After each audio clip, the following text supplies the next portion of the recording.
Wyoming Territory, July 1883, the train tracks shimmered in the morning heat as the last outbound train hissed impatiently at the depot. But Savannah Bell had not moved from the edge of the platform.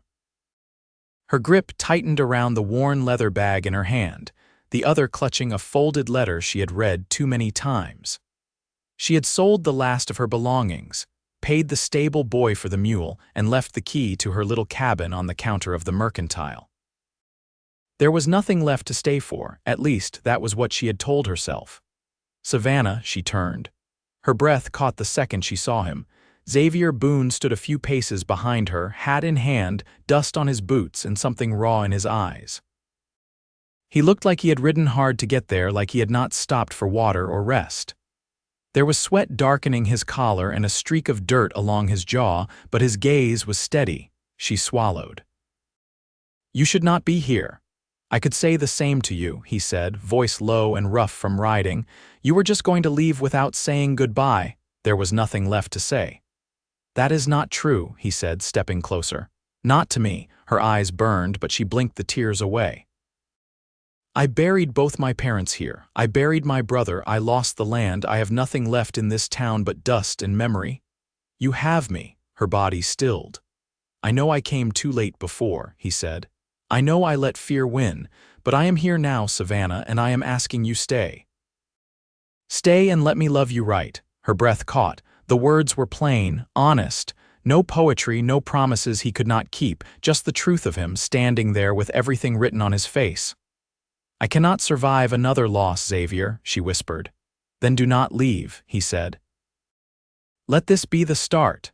She looked past him, across the open land where the wind stirred the grass like a whisper, and the sage rolled silver and green beneath the sun. She had dreamed of escape her whole life. Now all she could see was him. "I was going to Chicago," she said. He nodded. "I know. I had a job offer, as a seamstress. You are the best hand with a needle I have ever seen," he said. "But you do not belong in a city full of soot and strangers. What if I do not belong anywhere? You belong with someone who sees you, who wants to build something with you, not just take what you give." His voice cracked a little. "Savannah, I want to come home to you. Every day, I want to fix the roof on your porch. I want to hear you laugh again." The train whistled once, louder now. Final call. She looked down at the bag in her hand, then back at him. "You waited too long, Xavier. I know. I was ready to go, I know. But I do not want to be alone anymore." He stepped forward, took her free hand in his. "Then do not be." She dropped the bag. He let out a breath like he had been holding it for years. His arms came around her, and she folded into him without hesitation. Everything about him felt like warmth and steadiness and the promise of something real. She pulled back just enough to look him in the eye. "You better mean this." "I do. Every word." And then she kissed him. It was not perfect. Her nose bumped his, and they nearly knocked hats, but it was real. It was hers. And he kissed her back like he had been waiting his whole life just to do that one thing. The train pulled away behind them, but neither of them looked. They stayed like that for a while, holding on, hearts pounding, the future suddenly so close they could taste it. When he finally spoke, it was against her hair. "I will fix up the old barn," he said. "We can make it into something we are proud of. You can sew again.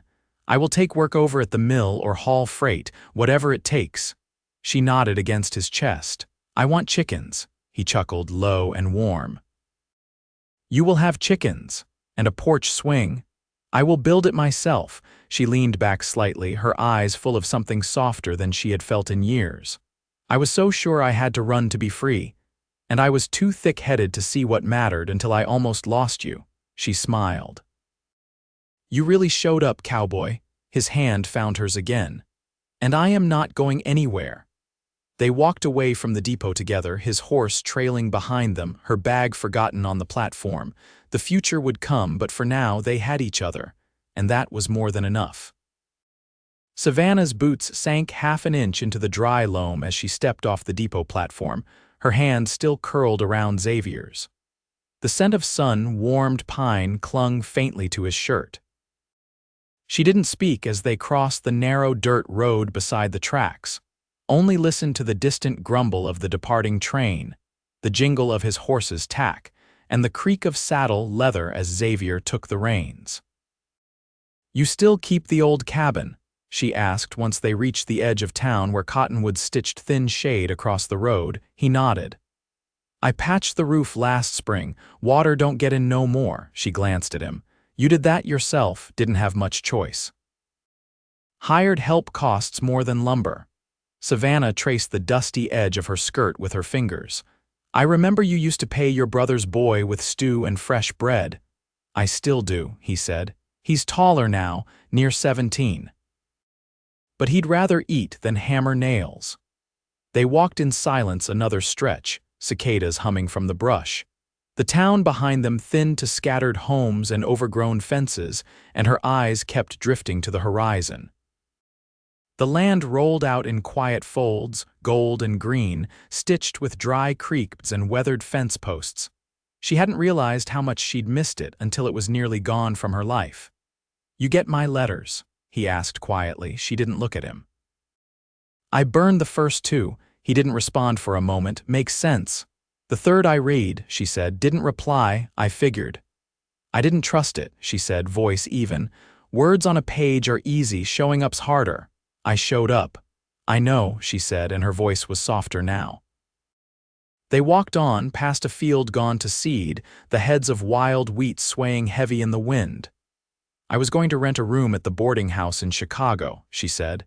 "Didn't even know if the job paid enough to cover it." "There's space at the cabin," he said. "Not finished, but it's clean."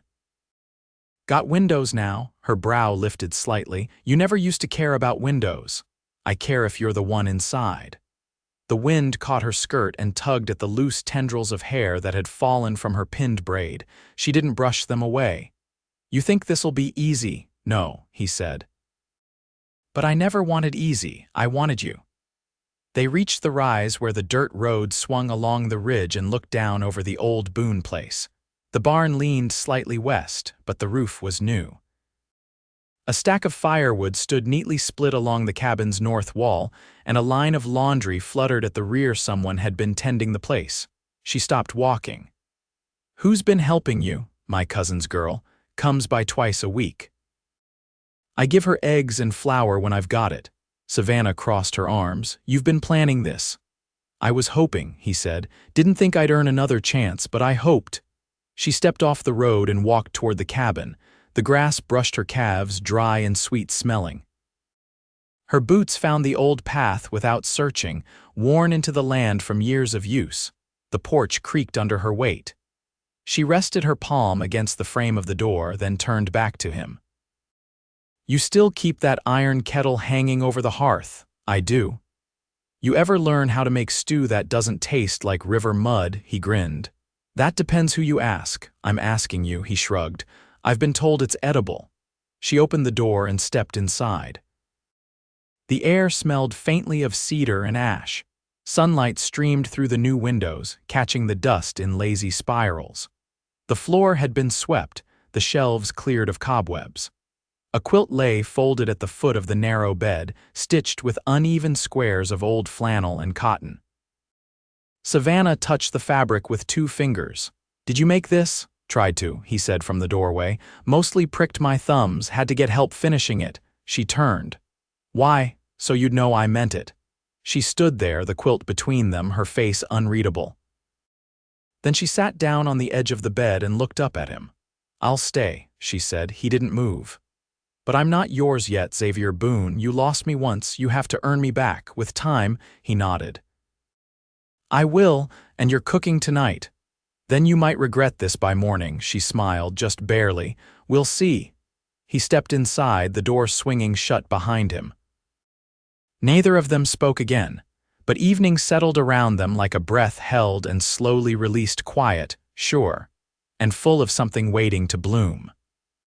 By the time the sun dipped low beyond the cottonwoods, casting long shadows across the split-rail fence, Savannah had rolled up her sleeves and was kneeling in the garden patch behind the cabin.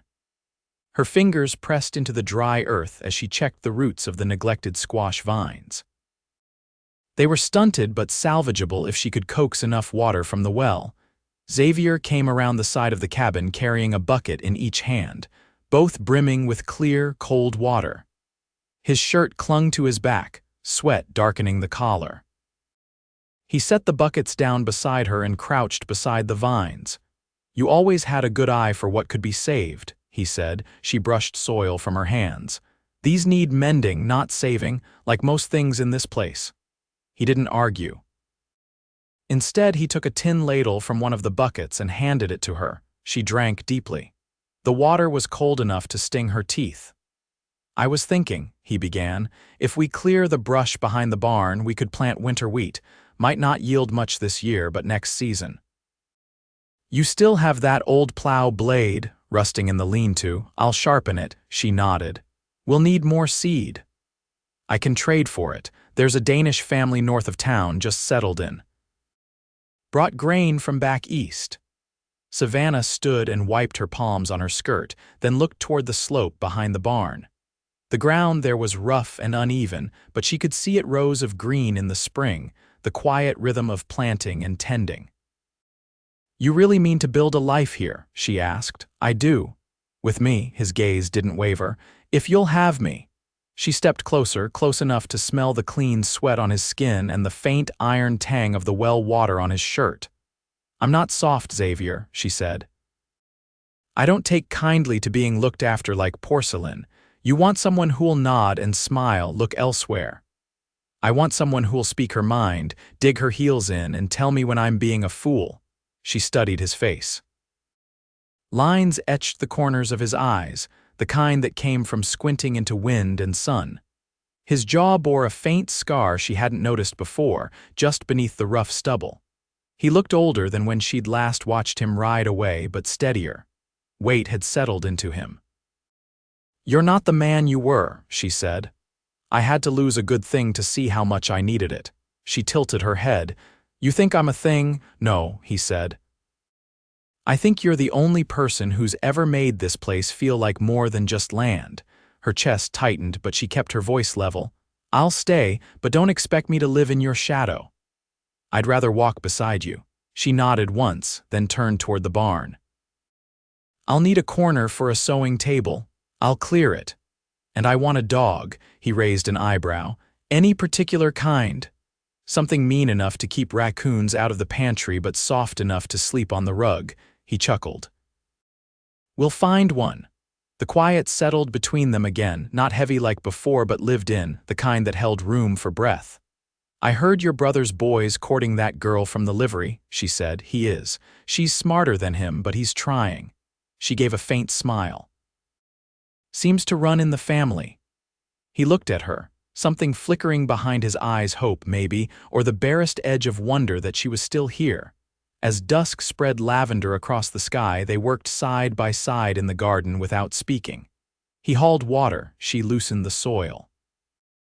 When the wind picked up, she tucked loose strands of hair behind her ear, and he handed her a rag without being asked. Later, when the stars began to show and the crickets took up their chorus, they lit the lantern in the kitchen. She pulled the kettle from the hook, filled it with water, and set it over the coals.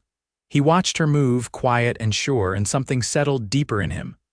"I'll sleep in the barn tonight," he said. She paused, then nodded once. "I'll need oil for the sewing machine tomorrow. There's still some in the shed. I'll fetch it." When she looked at him again, her eyes weren't hard. They weren't soft either. They were clear. "Good night, Xavier." He tipped his hat. "Good night, Savannah." And with nothing more than that, he stepped out into the night, leaving behind the creak of floorboards and the scent of pine smoke. She stood at the window long after he was gone, watching the barn light flicker to life. It felt like the beginning of something they hadn't known how to name before, something real, something slow and steady, like the earth beneath their feet.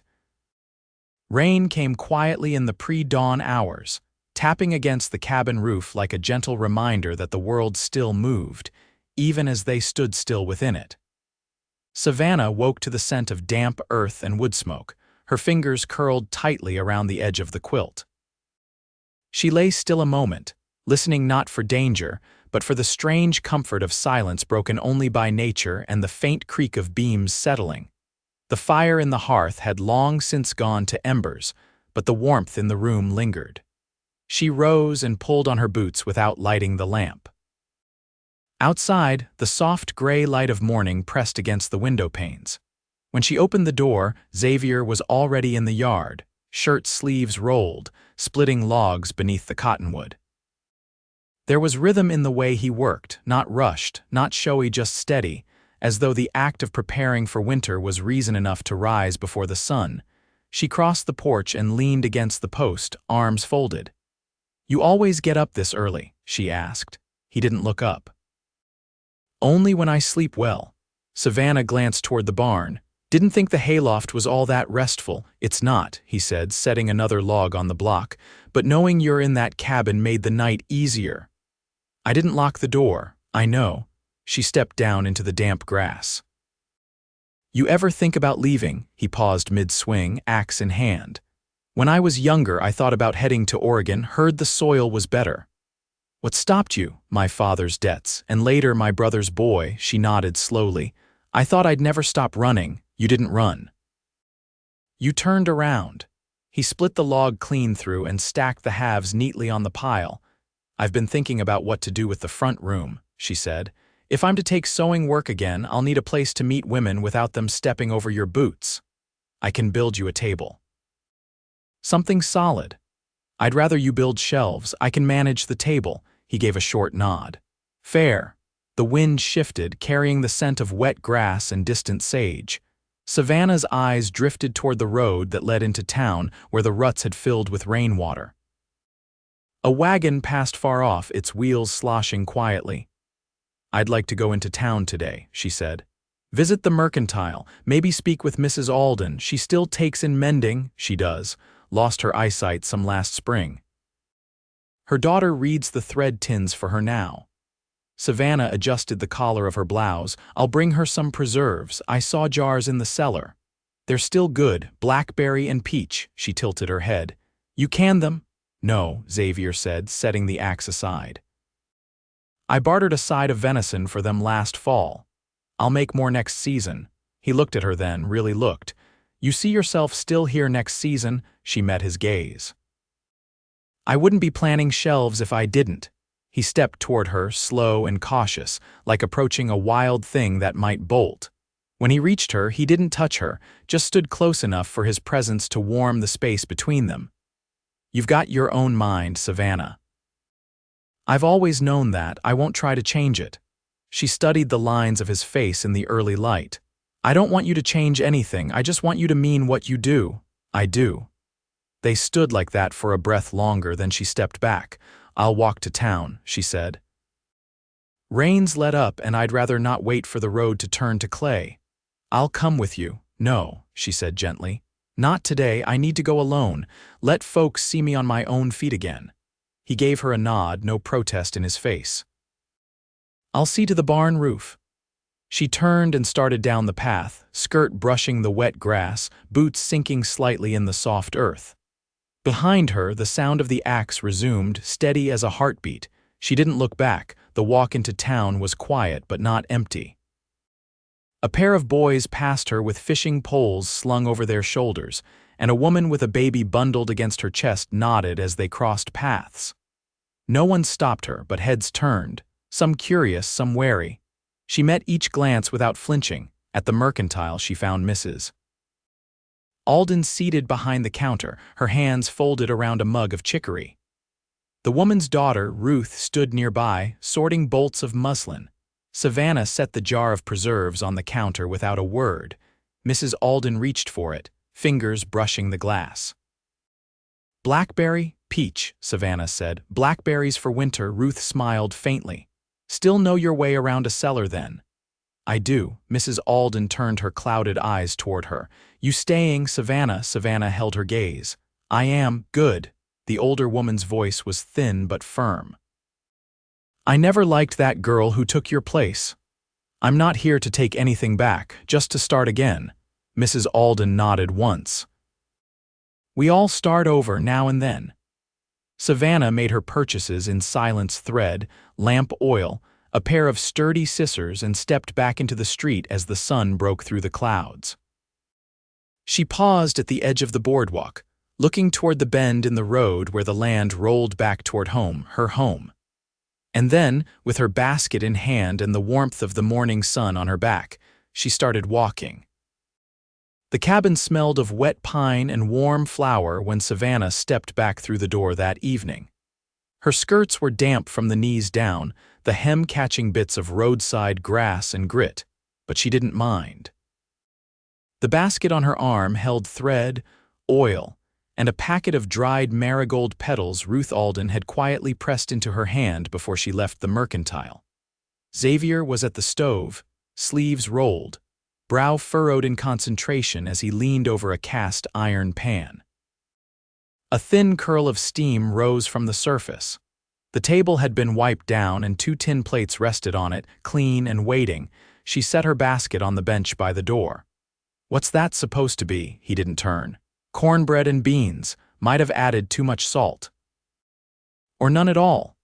I'll find out soon enough." He glanced over his shoulder and something in his face eased when he saw her. "You take long," he said. "I stopped at the churchyard." He turned fully then, brow lifting. "Someone buried?" "No, I just wanted to see the cottonwoods there. My mother used to sit under them." He didn't press. Just nodded once and turned back to the pan. She crossed to the basin, washed her hands, and dried them on the cloth hung by the sill. The air inside had taken on the hush of evening, that gentle stillness that settled between 2 people who no longer needed to fill every space with words.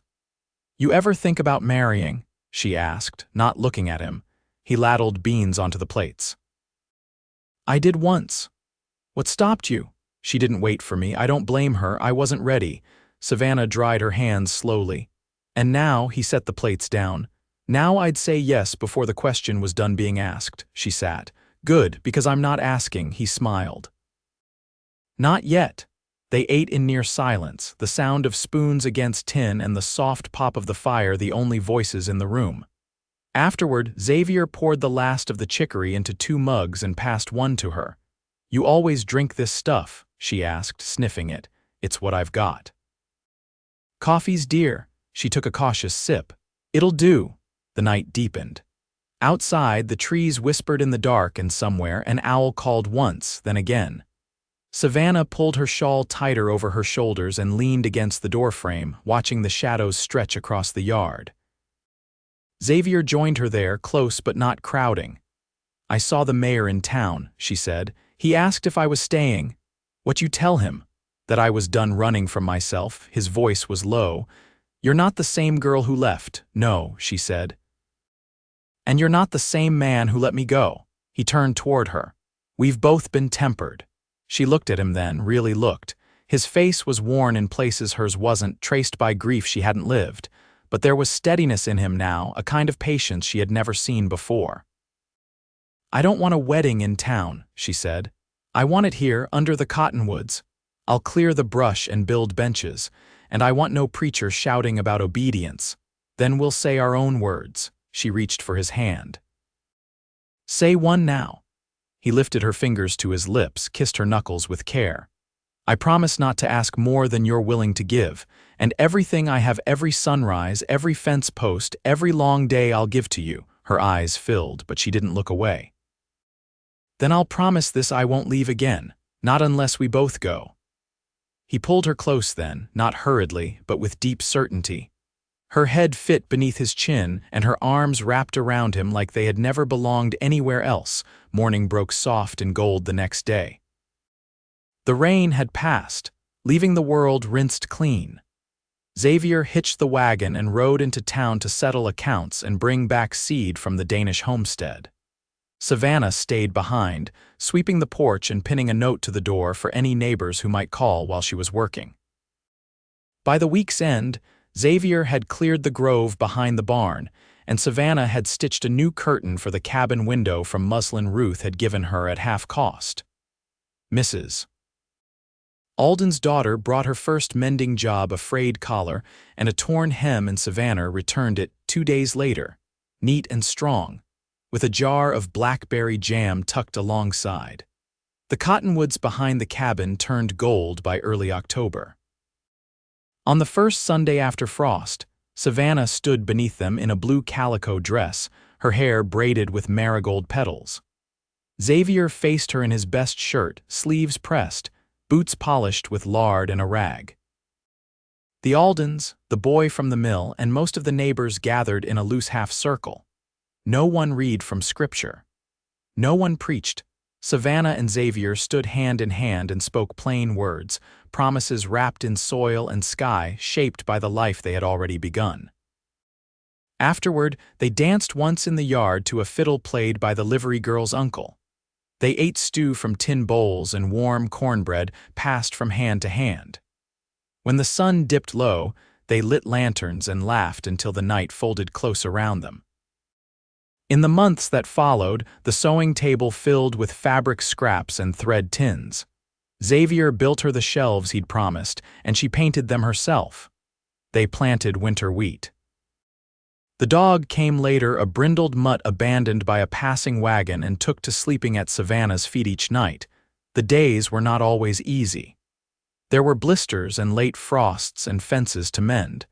But there was also warmth and constancy and quiet joy.